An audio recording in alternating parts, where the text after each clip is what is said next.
Hi guys, it's Robin here. It's day 11 of Before the Fork, the 28-day experience. And I had a little trouble going live this morning because I get really poor reception where I am. So this is recorded, so I apologize. I can't answer your questions right on the spot. But I do want to get into something real quickly. There's a big party going on downstairs. As y'all know, I'm in Texas attending my nephew's wedding. So I've got to make this a little shorter than usual and get down there and join the fun. Today in the book, here I have my book. You can see it's totally tattered and marked up, and I keep going through it over and over and over again, hoping that I have all the nuggets and pearls in there that I wanted to share with you. And what I want to talk about tonight references all the way back to creating your why story, which starts on page 49, chapter 6. Okay, and so the question or what I want to pose to you tonight is, make certain when you're in difficult situations that you're asking yourself the right questions. Because the questions that you ask yourself and how you phrase those questions will determine which side of the mind you're opening. Are you moving the question to where it's geared? Are you phrasing the question to where it's geared to your survival mind? Or are you phrasing the question to where it opens up your creative mind to possibility? This is so key.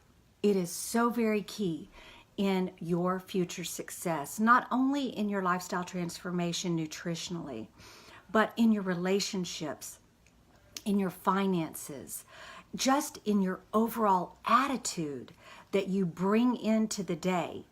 I remember my mom used to have a saying when we were little, and if she asked us to do something and we would say, I can't, obviously, kids, they immediately go to, Mom, I can't.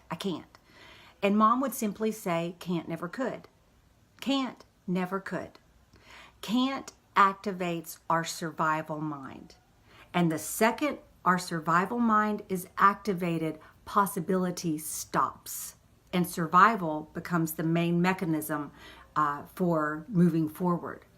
So when you rephrase the questions that you ask yourself, you're going to become limitless when you start to recognize, whoa, I didn't phrase that right to myself. Back up, I need a redo.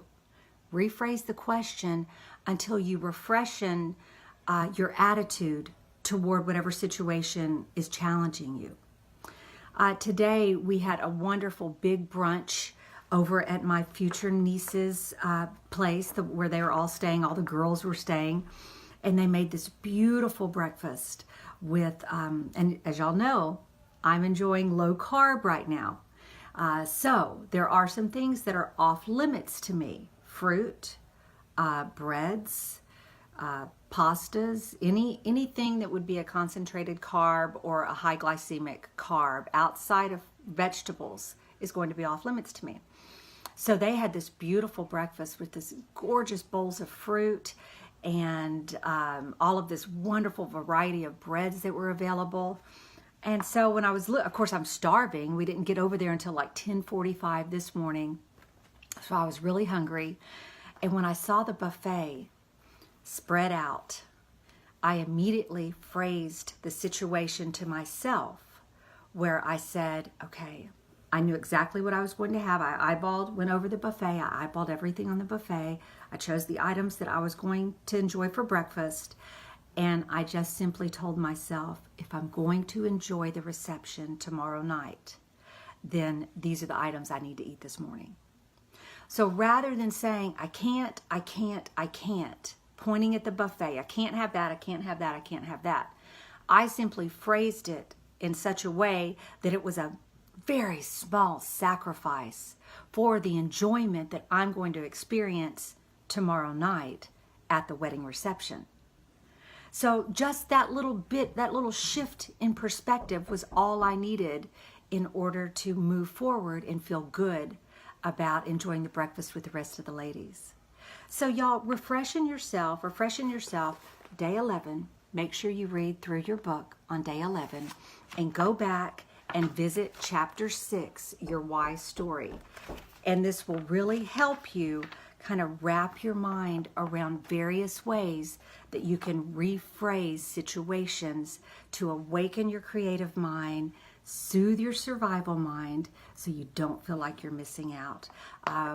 The survival mind activates a feast or famine mentality, and that is incredibly detrimental and will also launch into action a lot of other emotions that, again, start that vicious cycle in our mind. So phrasing of the questions that you ask yourself inside your own mind will make a huge difference.